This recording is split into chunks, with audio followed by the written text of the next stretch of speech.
So I was reading a Straits Times article this morning that was forwarded to me about a public engagement session that was held recently. So today I want to talk about specifically two things from the article: AI in schools and specifically what an MOE official mentioned about the future of education. So I'm a mom, I'm also an educator, and I'm going to offer you two different perspectives. This engagement session talked a lot about AI, how it's changing the way information is being assessed, how schools need to help students develop discernment. And I agree with all that. I completely do. And I generally believe that AI is here to stay, right? And it's really not going anywhere. We just need to teach the kids how to handle it and how to prepare for it. Okay, so I'm going to actually read a part of the article that I actually agree with this minister. Her name is Jasmine Lau, and she said this. In the past, if a child did not know something, they would ask their parents, and that creates an opportunity for a conversation, said Lau. Adding that children and parents today might instead turn to AI for answers. I'll continue. This is also what she said. Before we know it, our entire society will be relying on AI for communications, and we will lose a lot. We just do not realize how much yet. So we definitely need to understand this better in the field of education and work to improve our teaching methods. End quote. I completely agree with this. I feel strongly about it, and I think I see it daily when I'm in class with the students, right? It's so much easier asking AI or even asking Google for help than, come up to the teachers to have that conversation, to be in that vulnerable position as well, to open up their mouth to speak. And I think that lack of communication with our younger kids, right, over the years, we can really see a decline.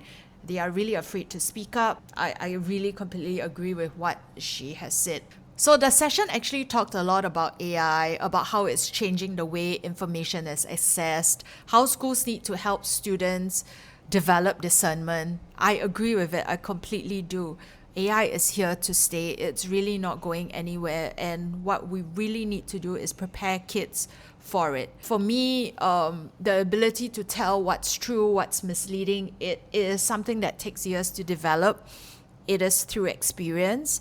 And we are still developing it as adults. We are learning every day and figuring it out on our own. But for us, or for me, I came from the analog world, right? And so I had to use my brains a lot. There was no internet even growing up, and internet came much later. So everything was through trial and error, through troubleshooting, through trying and failing, right? And unfortunately, the whole idea of failing, being wrong, feeling down because of that, they go into depression, is something that our kids, because of that, they have started becoming weaker in general, being unable to take in feedback, for a lack of a better word, right? They don't have the thick skin that we did growing up. Secondly, this is the part that really got to me, and after reading the article this morning, I couldn't stop thinking about it, so much so that I had to make it into a video. So I'm going to read exactly what this MOE official said. I'm not going to mention his name. You guys can read his name in the article. Schools are safe spaces where children can experience failure, be it falling short of expectations on a test or feeling hurt by a classmate's thoughtless remarks. As parents, we should not try to solve their problems for them or shield them from failure. Adding that students should not encounter failure for the first time only after entering the workforce. It is through failure that you will discover you can actually take things in your stride and let things go and work harder to change the outcome the next time you face a similar situation.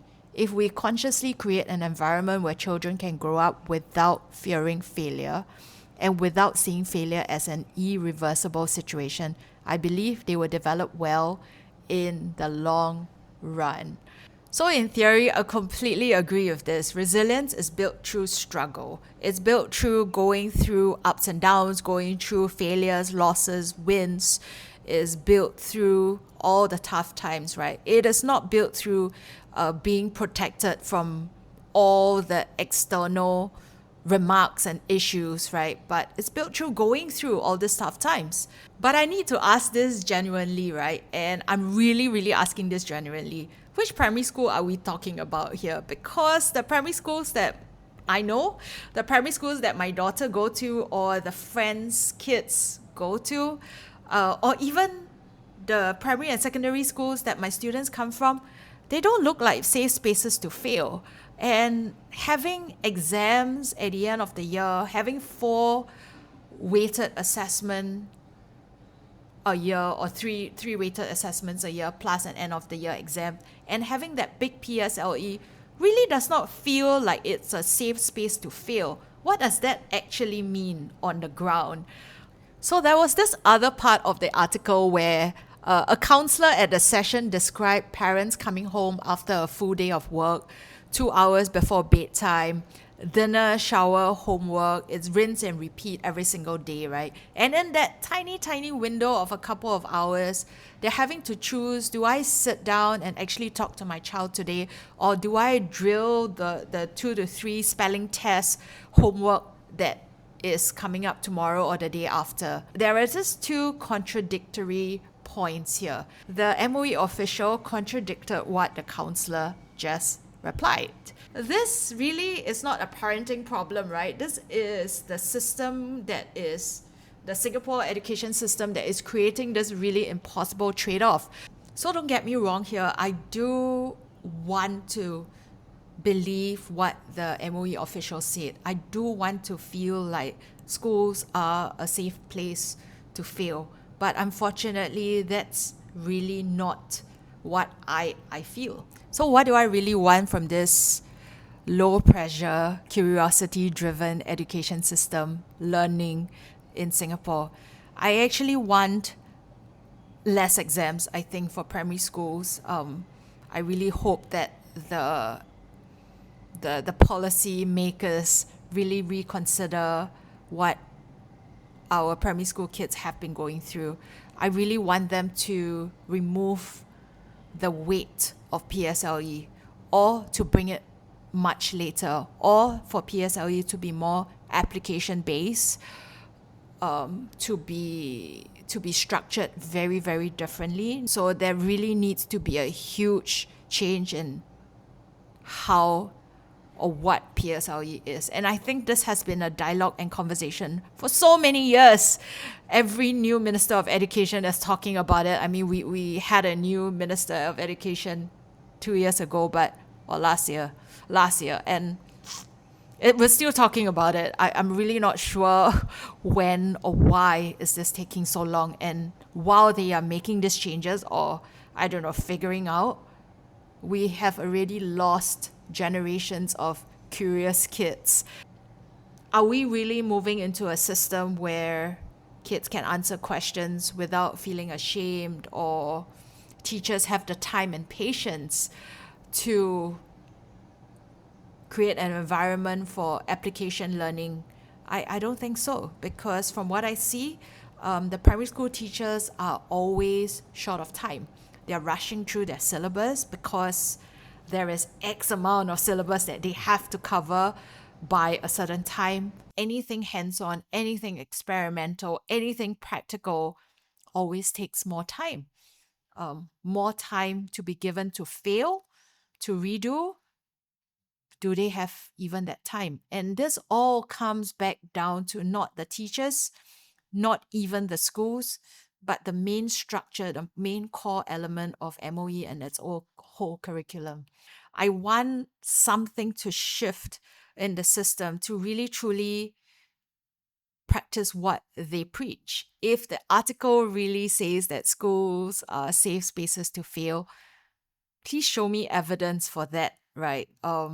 If the article says that the counselors have noted that parents are so stressed up and they have to choose between having conversation versus drilling spelling tests, what are we going to do about that? We already know all these data points for so many years, but yet over and over again, the same conversations are being said, but nothing is done, right? Why bother having so many engagement sessions when there is no outcome from it?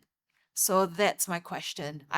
That's all I have today. I think I ramble on too much, but I would really like to know if you think that schools in Singapore are safe spaces to fail, and what are your thoughts about AI in the classrooms, um, and about the future of education in Singapore.